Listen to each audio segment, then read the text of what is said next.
ਸਤਿ ਸ਼੍ਰੀ ਅਕਾਲ। ਤੁਸੀਂ ਜੁੜੇ ਹੋਏ ਹੋ ਪੰਜਾਬੀ ਰੇਡੀਓ ਯੂਐਸਏ ਦੇ ਨਾਲ ਤੇ ਮੈਂ ਹਾਂ ਪ੍ਰਵੀਨ ਸ਼ਰਮਾ, ਹਾਜ਼ਰ ਹਾਂ ਇੱਕ ਹੋਰ ਨਵੀਂ ਰਿਪੋਰਟ ਦੇ ਵਿੱਚ। ਦੋਸਤੋ, ਜੇ ਇੱਕ ਹੋਰ SYL ਨਿਕਲਦੀ ਹੈ ਤਾਂ ਪੰਜਾਬ ਵਾਲੀ SYL ਦਾ ਮਸਲਾ ਹੱਲ ਹੋ ਸਕਦਾ ਹੈ।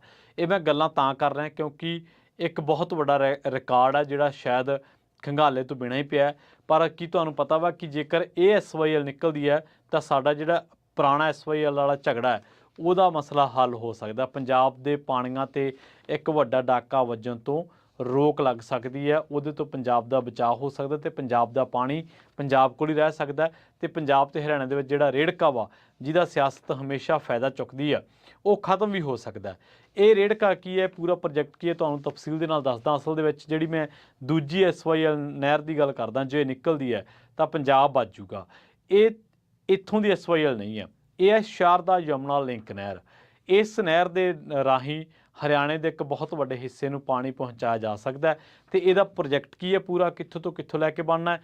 ਅਤੇ ਇਹਦੇ ਨਾਲ ਜੇਕਰ ਇਹ ਨਹਿਰ ਬਣਦੀ ਹੈ ਤਾਂ ਬਿਹਾਰ ਦਾ, ਉੱਤਰਾਖੰਡ ਦੇ ਨਾਲ ਨਾਲ ਕੁਝ ਹੋਰ ਹਿੱਸੇ, ਯੂਪੀ ਦਾ ਇੱਕ ਹਿੱਸਾ ਵੱਡੇ ਹੜ੍ਹਾਂ ਦੀ ਮਾਰ ਤੋਂ ਬਚ ਸਕਦਾ। ਅਤੇ ਇਹ ਪ੍ਰੋਜੈਕਟ ਕੀ ਸੀਗਾ ਅਸਲ ਦੇ ਵਿੱਚ, ਪੂਰਾ ਪ੍ਰੋਜੈਕਟ ਕੀ ਹੈ? 1980 ਦੇ ਵਿੱਚ ਇੰਦਰਾ ਗਾਂਧੀ ਇਹ ਪ੍ਰੋਜੈਕਟ ਲੈ ਕੇ ਆਈ ਸੀ। ਇੱਕ ਸਰਵੇ ਉਹਨੇ ਕਰਵਾਇਆ ਸੀਗਾ ਜਿਹਦੇ ਤਹਿਤ ਦਰਿਆਵਾਂ ਨੂੰ ਜੋੜਨ ਦਾ ਪ੍ਰੋਜੈਕਟ ਬਣਾਇਆ ਗਿਆ ਸੀ। ਲਗਭਗ ਦਰਜਨ ਤੋਂ ਵੱਧ ਨਦੀਆਂ ਅਤੇ ਦਰਿਆ ਜਿਹੜੇ ਆ ਉਹ ਜੋੜੇ ਜਾਣੇ ਸੀਗੇ। ਅਤੇ ਇਹਦੇ ਤਹਿਤ ਜਿਹੜਾ ਇਹਦਾ ਉਦੇਸ਼ ਸੀਗਾ, ਮੰਤਵ ਸੀਗਾ, ਉਹ ਇਹ ਸੀਗਾ ਕਿ ਦੇਸ਼ ਦੇ ਇੱਕ ਵੱਡੇ ਹਿੱਸੇ ਨੂੰ ਹੜ੍ਹਾਂ ਤੋਂ ਬਚਾਇਆ ਜਾਵੇ ਅਤੇ ਜਿੱਥੇ ਪਾਣੀ ਨਹੀਂ ਜਾਂਦਾ ਉੱਥੇ ਪਾਣੀ ਲੈ ਕੇ ਜਾਇਆ ਜਾਵੇ। ਇਹ ਸੀ ਇੰਦਰਾ ਗਾਂਧੀ ਦਾ ਪ੍ਰੋਜੈਕਟ, ਜਿਹਦੇ ਤਹਿਤ ਦਰਜਨ ਤੋਂ ਵੱਧ ਪ੍ਰੋਜੈਕਟ ਇਹਨਾਂ ਨੇ ਆਪਦੀ ਨਿਗਾਹ ਹੇਠਾਂ ਕੀਤੇ ਹੋਏ ਸੀ। ਉਹ ਗੱਲ ਵੱਖਰੀ ਹੈ ਕਿ ਇੰਦਰਾ ਗਾਂਧੀ ਨੇ ਰਿਵਾਰਡ ਸੁਣਾ ਕੇ ਪੰਜਾਬ ਦੇ ਹੱਕਾਂ 'ਤੇ ਡਾਕਾ ਮਾਰਿਆ ਸੀਗਾ, ਪਰ ਇਹ ਪ੍ਰੋਜੈਕਟ ਜਿਹੜਾ, ਇਹਦੇ ਤਹਿਤ ਹਰਿਆਣੇ ਦੇ ਇੱਕ ਹਿੱਸੇ ਨੂੰ ਪਾਣੀ ਪਹੁੰਚ ਸਕਦਾ। ਹੁਣ ਪੂਰਾ ਪ੍ਰੋਜੈਕਟ ਕੀ ਹੈ ਉਹ ਮੈਂ ਤੁਹਾਨੂੰ ਦੱਸਦਾ। ਅਸਲ ਦੇ ਵਿੱਚ ਕੀ ਹੈ ਕਿ ਜਿਹੜੀ ਸ਼ਾਰਦਾ ਯਮੁਨਾ ਲਿੰਕ ਨਹਿਰ ਜਿਹੜੀ ਮੈਂ ਗੱਲ ਕਰ ਰਿਹਾ, ਇਹ SYL ਨਾਂ ਤੋਂ ਹੀ ਤੁਹਾਨੂੰ ਪਤਾ ਬਣ ਗਈ, ਸ਼ਾਰਦਾ ਯਮੁਨਾ ਲਿੰਕ ਨਹਿਰ। ਪੰਜਾਬ ਦੇ ਪਾਣੀ ਨੂੰ ਹਰਿਆਣੇ ਨੂੰ ਦੇਣ ਵਾਲੀ SYL ਜਿਹੜੀ ਆ ਉਹ ਯਾਨੀ ਕਿ ਸਤਲੁਜ ਯਮੁਨਾ ਲਿੰਕ ਦਾ ਹੱਲ ਬਣ ਸਕਦੀ ਹੈ, ਇਹ ਬਦਲ ਬਣ ਸਕਦੀ ਹੈ। ਅਸਲ ਦੇ ਵਿੱਚ ਨੇਪਾਲ ਤੋਂ ਇੱਕ ਭਾਰਤ ਦੇ ਵਿੱਚ ਨਦੀ ਆਉਂਦੀ ਹੈ ਮਹਾਕਾਲੀ, ਅਤੇ ਬਰਸਾਤਾਂ ਦੇ ਵਿੱਚ ਬਹੁਤ ਭਾਰੀ ਤਬਾਹੀ ਮਚਾਉਂਦੀ ਹੈ। ਇਹਦੇ ਵਿੱਚ ਵਾਧੂ ਪਾਣੀ, ਅਤੇ ਇਹਦੇ 'ਚ ਇੰਨਾ ਕੁ ਪਾਣੀ ਹੈ ਕਿ ਲਗਭਗ ਹਰ ਸਾਲ ਇਸ ਕਰਕੇ ਅਤੇ ਹੋਰ ਛੋਟੀਆਂ ਨਦੀਆਂ ਕਰਕੇ ਬਿਹਾਰ ਦੇ ਬਹੁਤ ਇਲਾਕਿਆਂ ਦੇ ਵਿੱਚ ਹੜ੍ਹ ਆ ਜਾਂਦੇ ਆ। ਇਹਦਾ ਸਿੱਟਾ ਇਹ ਨਿਕਲਦਾ ਹੜ੍ਹਾਂ ਦਾ, ਆਪਾਂ ਨੂੰ ਪਤਾ ਹੜ੍ਹ ਨੁਕਸਾਨ ਕਰਦੇ ਆ, ਉੱਥੇ ਜਾਨੀ ਮਾਲੀ ਨੁਕਸਾਨ ਹੁੰਦਾ। ਸਾਡੇ ਵਰਗੇ ਮਾਤੜ ਲੋਕਾਂ ਨੂੰ, ਕਿਸਾਨਾਂ ਨੂੰ ਆਪਦੀਆਂ ਫਸਲਾਂ ਜਿਹੜੀਆਂ ਨੇ ਉਹ ਉਵੇਂ ਛੱਡਣੀਆਂ ਪੈਂਦੀਆਂ, ਪਾਣੀ 'ਚ ਖਤਮ ਹੋ ਜਾਂਦੀਆਂ, ਅਤੇ ਫਿਰ ਜੀਵਨ ਨਿਰਬਾਹ ਜਿਹੜਾ ਉਹ ਔਖਾ ਹੋ ਜਾਂਦਾ। ਖੈਰ, ਇਹ ਨਦੀ ਉੱਤਰਾਖੰਡ ਦੇ ਚੰਪਾਵਤ ਜ਼ਿਲ੍ਹੇ ਤੋਂ ਟਣਕਪੁਰ ਤੋਂ ਨੇਪਾਲ ਦੇ ਵਿੱਚੋਂ ਭਾਰਤ ਦੇ ਵਿੱਚ ਦਾਖਲ ਹੁੰਦੀ ਹੈ, ਅਤੇ ਇੱਥੇ ਇਹ ਮਹਾਕਾਲੀ ਨਦੀ ਸ਼ਾਰਦਾ ਨਦੀ ਬਣ ਜਾਂਦੀ ਹੈ, ਅਤੇ ਇੱਥੋਂ ਹੇਠਾਂ ਵੱਲ ਨੂੰ ਮੁੜ ਕੇ ਜਾ ਕੇ ਬਿਹਾਰ ਅਤੇ ਉਸ ਤੋਂ ਬਾਅਦ ਬੰਗਾਲ ਵੱਲ ਚਲੀ ਜਾਂਦੀ ਹੈ। ਅਤੇ ਹੁਣ ਇਹ ਹੈ ਕਿ ਸਮਝਣ ਵਾਲੀ ਗੱਲ ਇਹ ਹੈ ਕਿ ਜੇਕਰ ਸ਼ਾਰਦਾ ਯਮੁਨਾ ਜਿਹੜੀ ਲਿੰਕ ਸਕੀਮ ਆ, ਇਹਦਾ ਟੀਚਾ ਟਣਕਪੁਰ ਤੋਂ ਇੱਕ SYL ਨਹਿਰ ਬਣਾਉਣ ਦਾ ਹੈ, ਤਾਂ ਜੋ ਪਾਣੀ ਨੂੰ ਇਸ ਬਹੁਤਾਤ ਵਾਲੇ ਇਲਾਕੇ ਤੋਂ ਥੁੜ ਵਾਲੇ ਇਲਾਕਿਆਂ ਤੱਕ ਲਿਜਾਇਆ ਜਾ ਸਕੇ। ਅਤੇ ਹਰਿਆਣੇ ਦਾ ਨਾਂ ਵੀ ਇਹਨਾਂ ਥੁੜ ਵਾਲੇ ਇਲਾਕਿਆਂ ਦੇ ਵਿੱਚ ਆਉਂਦਾ ਹੈ, ਅਤੇ ਉਹ ਵਾਰ-ਵਾਰ ਪੰਜਾਬ ਤੋਂ ਸਤਲੁਜ ਵਾਲੀ SYL ਦਾ ਪਾਣੀ ਮੰਗਦਾ ਵੀ ਹੈ। ਆਪਾਂ ਨੂੰ ਪਤਾ ਵਾ ਕਿ 7.5 ਮਿਲੀਅਨ ਏਕੜ ਫੁੱਟ ਪਾਣੀ ਸੀਗਾ ਪੰਜਾਬ ਦੇ ਕੋਲੇ। ਇੰਦਰਾ ਗਾਂਧੀ ਨੇ ਧੱਕੇ ਦੇ ਨਾਲ ਪੰਜਾਬ 3.5 ਹਰਿਆਣੇ ਨੂੰ ਦਵਾਤਾ।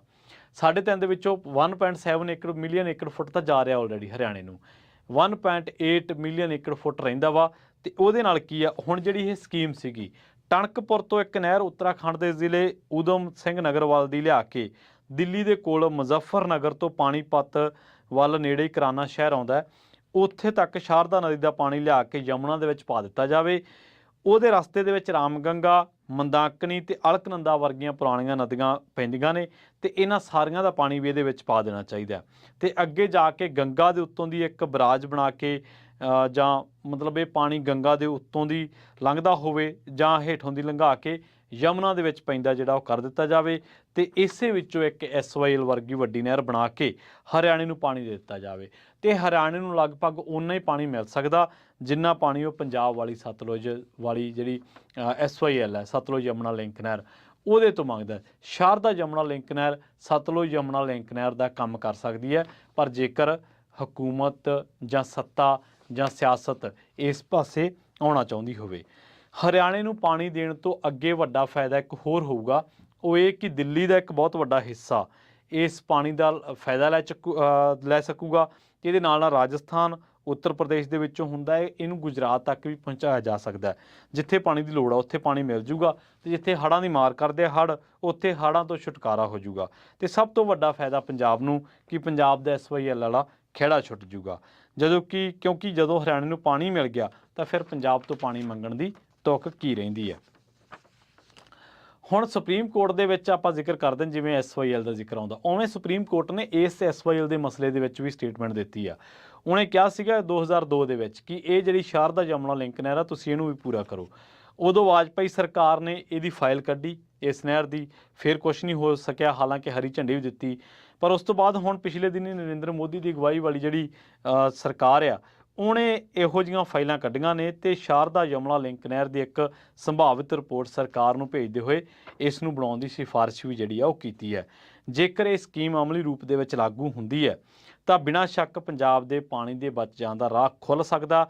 ਭਾਵੇਂ ਹਰਿਆਣਾ ਨੇ ਇਸ ਯੋਜਨਾ ਦੇ ਮਸਲੇ ਤੇ ਚੁੱਪ ਧਾਰ ਰੱਖੀ ਹੈ ਤੇ ਵਾਰ-ਵਾਰ ਸਤਲੁਜ ਦਾ ਪਾਣੀ ਮੰਗਿਆ ਜਾ ਰਿਹਾ, ਪਰ ਪੰਜਾਬ ਨੂੰ ਇਸ ਮਸਲੇ ਤੇ ਚੁੱਪ ਨਹੀਂ ਰਹਿਣਾ ਚਾਹੀਦਾ, ਬਲਕਿ ਖੁੱਲ੍ਹ ਕੇ ਇਸ ਸਕੀਮ ਨੂੰ ਜਲਦ ਤੋਂ ਜਲਦ ਸ਼ੁਰੂ ਕਰਵਾਉਣ ਦੀ ਜਿਹੜੀ ਮੰਗ ਆ ਉਹ ਕਰਨੀ ਚਾਹੀਦੀ ਹੈ, ਕੇਂਦਰ ਸਰਕਾਰ ਕੋਲੇ ਕਰਨੀ ਚਾਹੀਦੀ ਹੈ।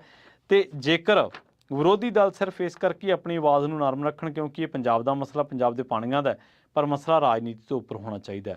ਦੂਜੀ ਗੱਲ ਇਹ ਹੈ ਕਿ ਪੰਜਾਬ ਸਰਕਾਰ, ਪੰਜਾਬ ਦੇ ਦੂਜੇ ਵੀ ਜਿਹੜੇ ਵਿਰੋਧੀ ਦਲਾਂ ਵਾ, ਉਹ ਵੀ ਪੰਜਾਬ ਸਰਕਾਰ ਦੇ ਹੱਕ ਦੇ ਵਿੱਚ ਇਹਦੀ ਆਵਾਜ਼ ਜਿਹੜੀ ਆ ਬੁਲੰਦ ਕਰਨ ਤੇ ਰਾਜ ਸਭਾ ਤੇ ਲੋਕ ਸਭਾ ਮੈਂਬਰ ਵੀ ਜਿਹੜੇ ਆ ਉਹ ਪਾਣੀਆਂ ਦੀ ਹੱਕ ਦੇ ਵਿੱਚ ਆਵਾਜ਼ ਬੁਲੰਦ ਕਰਨ।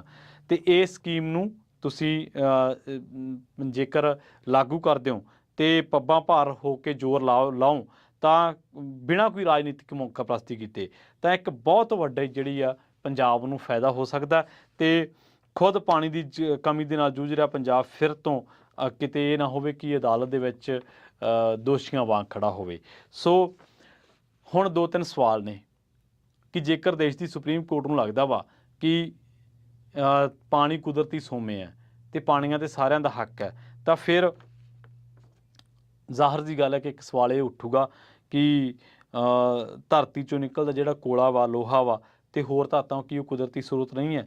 ਕੀ ਉਹ ਉਹਨਾਂ ਦੇ ਉੱਤੇ ਸਾਰਿਆਂ ਦਾ ਹੱਕ ਨਹੀਂ ਹੈ?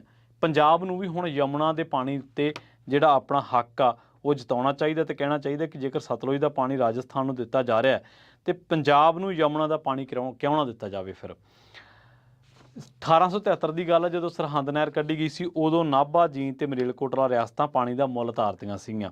ਇਸੇ ਤਰ੍ਹਾਂ ਪਹਿਲੇ ਵਿਸ਼ਵ ਯੁੱਧ ਤੋਂ ਬਾਅਦ ਜਦੋਂ ਬੀਕਾਨੇਰ ਰਿਆਸਤ ਨੂੰ ਲਿੰਕ ਨਹਿਰ ਦੇ ਰਾਹੀਂ ਪਾਣੀ ਦਿੱਤਾ ਗਿਆ ਸੀ ਤਾਂ ਬੀਕਾਨੇਰ ਰਿਆਸਤ ਪੰਜਾਬ ਨੂੰ ਪਾਣੀ ਦਾ ਸਾਲਾਨਾ ਮੁੱਲ ਧਾਰਦੀ ਰਹੀ ਹੈ। ਫਿਰ ਜੇਕਰ ਪਟਿਆਲਾ, ਨਾਭਾ ਗੈਰ ਰਿਪੇਰੀਅਨ ਰਾਜ ਸਨ ਤਾਂ ਫਿਰ ਰਿਆਸਤਾਂ ਸਨ, ਤਾਂ ਰਾਜਸਥਾਨ, ਹਰਿਆਣਾ ਤੇ ਦਿੱਲੀ ਕਿਵੇਂ ਰਿਪੇਰੀਅਨ ਹੋ ਗਏ, ਜੋ ਭੂਗੋਲਿਕ ਪੱਖੋਂ ਪਟਿਆਲਾ ਨਾਭੇ ਨੂੰ ਲੰਘ ਕੇ ਆਉਂਦੇ ਆ। ਦੂਜੀ ਗੱਲ ਇਹ ਹੈ ਕਿ ਪੰਜਾਬ ਤੇ ਹਿਮਾਚਲ ਦੇ ਵਿੱਚੋਂ ਲੰਘਦੇ ਸਤਲੁਜ, ਬਿਆਸ ਤੇ ਰਾਵੀ ਕਿਧਰੇ ਵੀ ਰਾਜਸਥਾਨ, ਹਰਿਆਣੇ ਜਾਂ ਦਿੱਲੀ ਵਿੱਚ ਨਹੀਂ ਵਹਿੰਦੇ ਤੇ ਇਹ ਦਰਿਆਵਾਂ ਦੇ ਰਿਪੇਰੀਅਨ ਸੂਬੇ ਨਹੀਂ ਬਣਦੇ। ਫਿਰ ਇਹਨਾਂ ਸੂਬਿਆਂ ਦਾ ਪੰਜਾਬ ਦੇ ਦਰਿਆਈ ਪਾਣੀਆਂ ਉੱਤੇ ਹੱਕ ਕਿਵੇਂ ਬਣਦਾ?